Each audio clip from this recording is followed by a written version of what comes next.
Hello guys, nandito na naman ulit tayo. Magluluto tayo ng ukoy na dilis.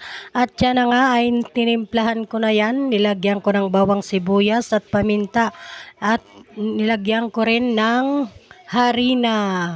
At tinimplahan ko na rin yan dyan bago iprito ang ating ukoy na dilis. Maliliit po yan na dilis guys, kaya masarap. At ito na nga ay sinalang ko na ang ating dilis na ukoy. Naisalang ko na dyan dahil kanina ay natimplahan ko na. At yan na nga ay aking piniprito guys. Tara, magprito muna tayo. At samahan nyo ako magluto at yan lang muna kayo manood sa aking pagluluto guys. Dahil nakalibre tayo ng ulam ngayon.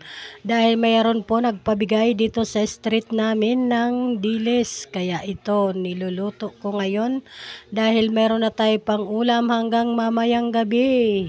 Maraming salamat po sa nagbigay nitong dilis po na libre dahil nakaulam tayo ngayon ng masarap. Mukhang mapaparami na naman ang ating kain nito. Taob na naman ang ating kanin ngayon dahil medyo masarap talaga itong dahil ngayon lang po ako nakapagluto ng ganito. Kasi matagal-tagal na rin hindi tayo nakapag-ukoy. At yun na nga habang ako'y nagpiprito guys dito. Ayun at pinapa-crispy ko pa. At yun na nga, ito na ang ating niluto ngayon guys. Yun lamang po at maraming salamat sa nagbigay nito dahil nakalibre kami ng ulam.